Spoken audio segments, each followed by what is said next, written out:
address the elephant in the room. I am quite possibly the best ventriloquist that has ever graced the TEDx stage. Watch closely during this talk. I guarantee that you will not see my lips move. Fortunately for you, that will be the last joke that I tell. I am not your typical TEDx speaker.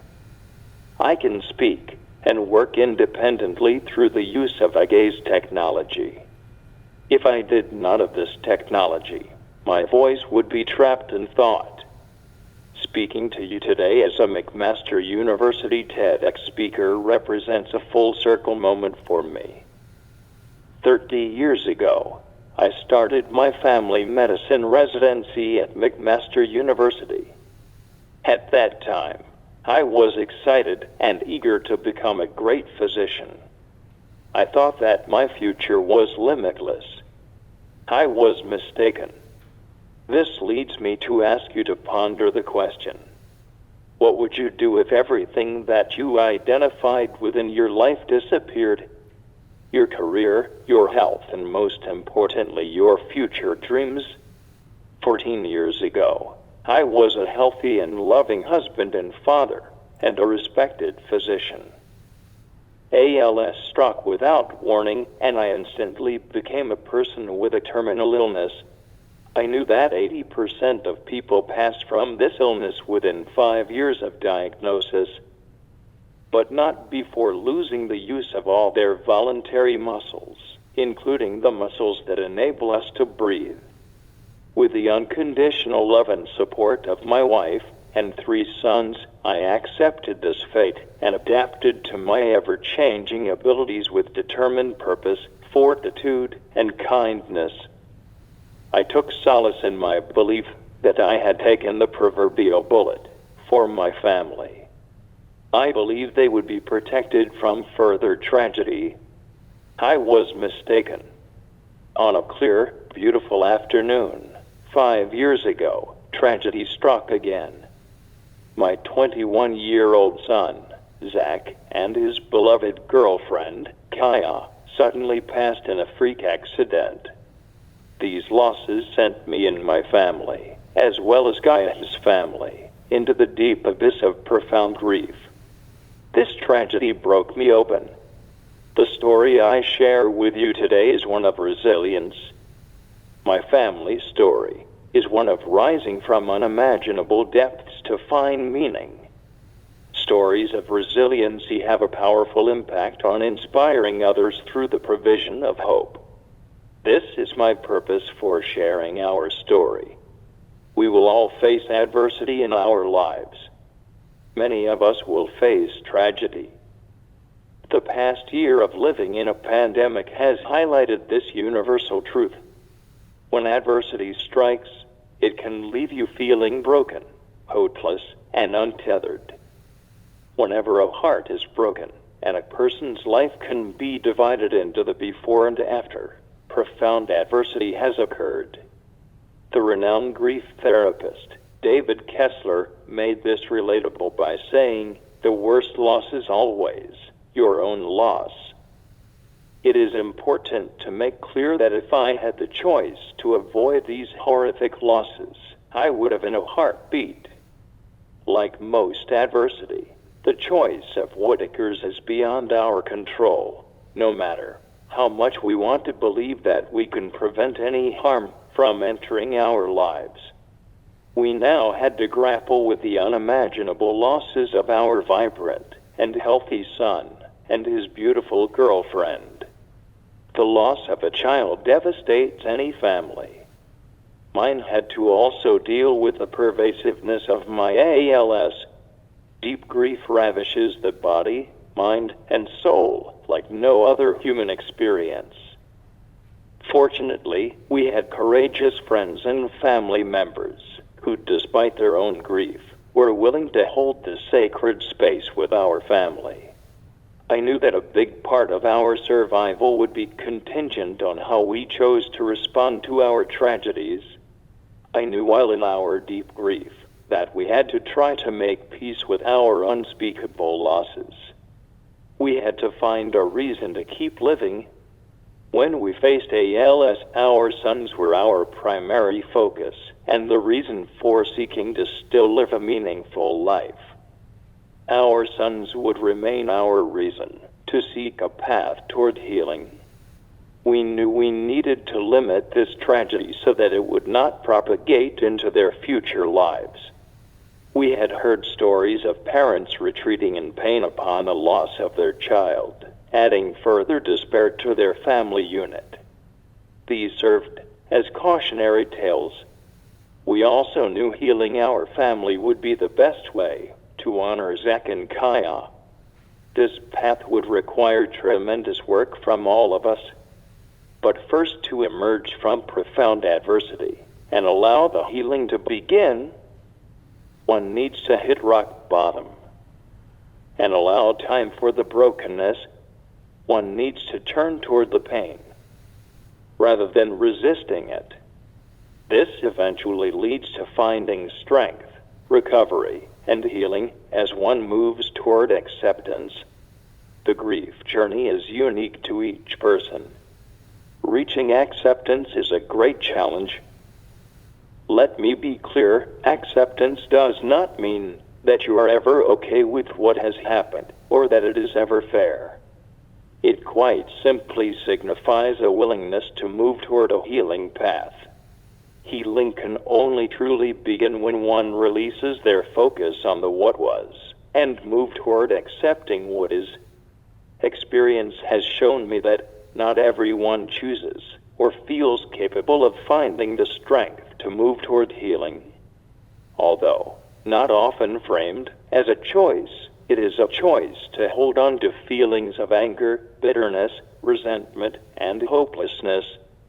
Addictions and other avoidant coping strategies are common when one gets trapped in the depths of their adversities.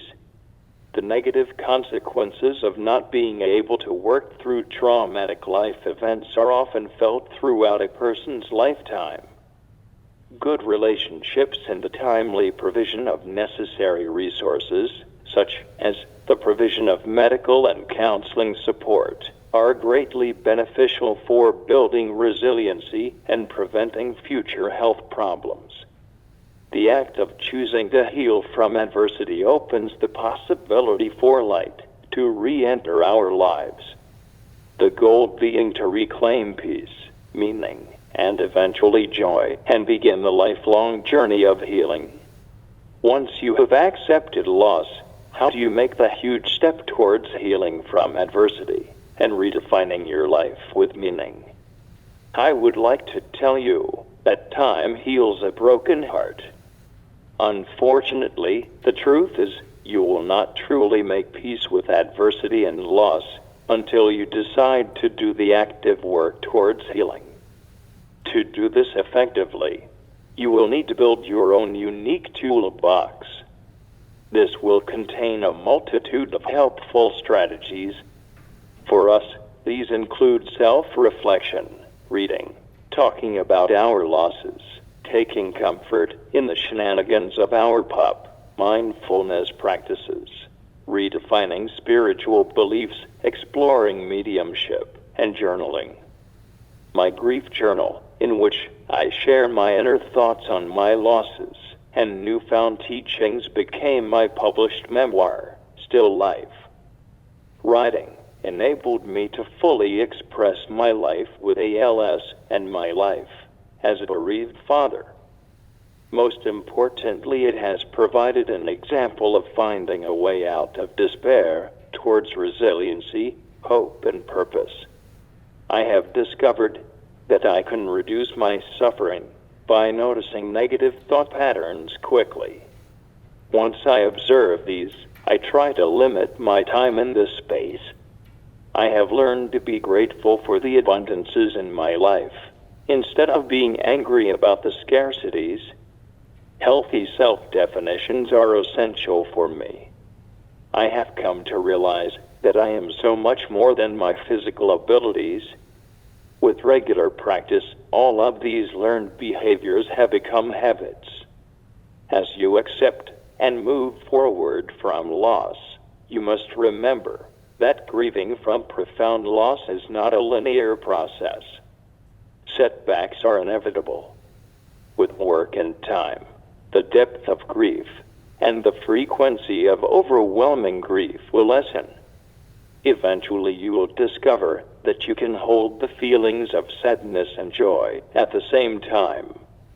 I believe that when this has occurred, you have made peace with your adversity and can truly do meaningful things without them taking from your being. Many people believe that they have one meaning or purpose in their lives to fulfill. I believe that these are constantly manifesting in our lives when we are at peace and are open to them. I would not be here today sharing my experiences without this belief. A lot of purposes have begun from adversity and loss. Terry Fox and his Marathon of Hope and the Ice Bucket Challenge are wonderful examples. Both started from adversities, and when they began, expectations were small. It is astonishing how often small seeds of kindness proliferate. I have seen some personal seeds find root because of kindness shown to me and my family. These include our hugely successful community walk to NALS, my kind medical school class, for choosing to establish a legacy project to fund medical research into neurodegenerative diseases, and Zach and Kaya's Resiliency Foundation, which provides scholarships to youth who have shown resilience following the passing of a loved one. I am so grateful that Zach and Kaya and my family can inspire these acts of kindness. We are not alone in trying to make good things occur following tragedy. Adversity and loss shine a light on societal problems which have been too often left in the dark. I have found that often small acts of kindness have the largest effect on a society. These are often so small that we do not realize that we are doing anything special. Little things, such as a kind gesture, a phone call, or taking the time to really listen to a person, are easy for most people and can affect others immensely. I know that my family's and my own adversities will never go away. Every day has its challenges, and we are still living within the confines of a physically disabling, terminal illness. Truthfully, some days, we feel forever lost in our circumstances. Fortunately, most days we are able to live in the present and appreciate the little joys in life. My physical passing will be more loss that my family will have to endure. I believe that we have built a foundation for resiliency that when this inevitability does occur, my family will once again be able to move forward with peace and meaning. 30 years ago, as an aspiring medical doctor, my life was leading towards a different direction. Life changes. I could not imagine then that I could live without the ability to move or breathe on my own. I could not imagine then how anyone in this physical state would be able to positively affect more people than my years as a practicing physician. I hope that my story has shown you that it is possible to redefine life with meaning following profound adversity. This ability is available to us all through choice. Although it is not an easy path to follow, healing enables a person to move forward from adversity with peace, joy, love, gratitude, and meaning.